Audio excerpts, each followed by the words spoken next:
Alrighty. Oh yeah. Manitowoc, Wisconsin. Super nice guy. Just got done doing a little business with bike business, Julian. Just fixes up bikes. He just gets them cheaper and fixes them up type of thing. It's real nice tires. The crank is tight.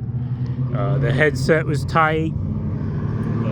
Pretty nice bike overall. The Trek 720 Multitrack. Oddly enough, we were talking bikes, and the other bike I was looking at in Green Bay was a Cannondale headshock bike, which it's interesting, but it's super smooth riding bike. And he's like, Julian's like, yeah, I'm working on those now, you know, they're really awesome bikes. And it's just by happenstance I ended up out here instead of Green Bay. And you know, you can rent a bike, and I don't know, by the time you're gonna pay and do all the business, in my opinion, if you can get a bike like this for $100 or $80 or even $125, you're gonna be out, you know, a lot less than renting it. And I checked the spokes, they're all tight, maybe a couple slightly loose ones in the back. And he's a super nice guy. He's like, yeah, I'll air up the tires. He took it back to his house, aired up the tires. And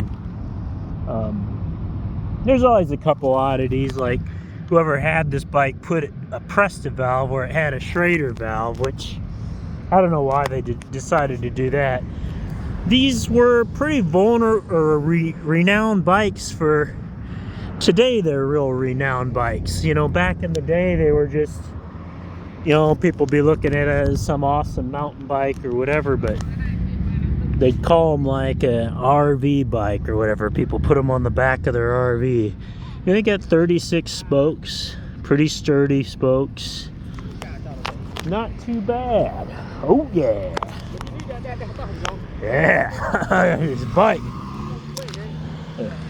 But talking to those guys going by, but you know, pretty darn good for a probably a 1996 frame.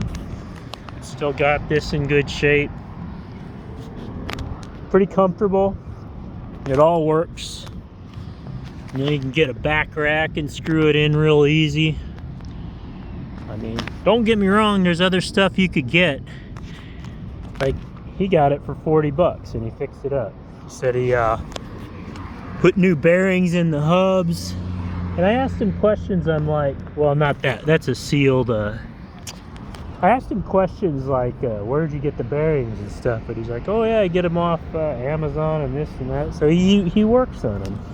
And it's good to get a bike from somebody who, you know, knows their way around bikes. And I think it'll suit me well. I was like, hey man, you know, if I leave town or whatever, I'll leave it at your house and you can sell it again. He's like, yeah, cool, man. And he went to go air up the tires for me, and he's like, here's your $100 back. I just don't want you to know that I'm taking off with your bike. I'm like, I'm not worried about it, man. I trust you. But he still gave me the $100 back and took off and aired up the tires for me. Because there are always some things, like you get these Presta valves and they're just a little weird, you know, like I was like, does it hold air? He's like, I worked on it a couple weeks ago and this is how much air is left. I'm like, well man, you mind topping off those tires at like 60 pounds, because I don't know when I'm going to get a valve adapter or get back to doing whatever, get a pump. And he's like, yeah, no problem, man. So super nice guy to buy a bike from. Manitowoc. So they're going to be launching some hot air balloons and stuff, or doing something with them, and it's supposed to be really beautiful, I guess. And one of my reasons for the bike is, it's like, I'd say like 8 miles up to the state park. So normally I just could walk it out with the backpack and be up there, but I'm like, well, you know, you can stay here and watch this nice balloon display, then ride the bike track in the evening. Instead of walking for 4 or 5 hours, you're biking for 45 minutes or an hour or two, you know, whatever. Manitowoc, Wisconsin.